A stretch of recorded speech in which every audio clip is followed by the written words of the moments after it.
السلام علیکم ورحمۃ اللہ وبرکاتہ۔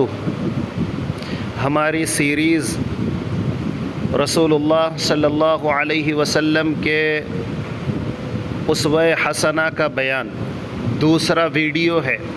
ہم اسی طرح آپ کے سامنے 24 گھنٹے کی زندگی کے متعلق آپ صلی اللہ علیہ وسلم کے مبارک اور نورانی طریقوں اور اعمال پر مشتمل بہترین اور نایاب ویڈیوز لاتے رہیں گے انشاءاللہ ثم انشاءاللہ، جسے سن کر دلوں میں سنتوں کے اپنانے کا شوق پیدا ہوگا اور انشاءاللہ دوستوں تک پہنچانے اور شیئر اور لائک کرنے کا بہترین موقع ملے گا۔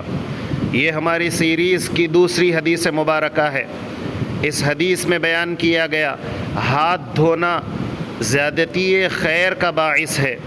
حضرت انس رضی اللہ عنہ نبی اکرم صلی اللہ علیہ وسلم سے نقل فرماتے ہیں کہ آپ صلی اللہ علیہ وسلم نے فرمایا، جو یہ چاہتا ہے کہ اس کے گھر میں خیر زیادہ ہو، اسے چاہیے کہ کھانا آئے تو ہاتھ دھوئے اور جب فارغ ہو جائے تو ہاتھ دھویا کریں۔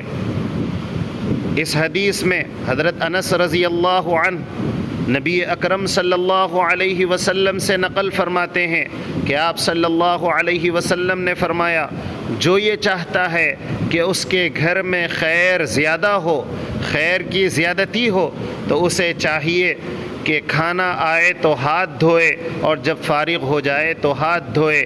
یعنی اس میں یہ بتایا گیا کہ کھانا شروع کرنے سے پہلے ہاتھ کو دھونا اور کھانا مکمل ہونے کے بعد ہاتھ کو دھو لینا چاہیے۔ یہ خیر کو زیادہ کرنا خیر کی زیادتی کا سبب ہے۔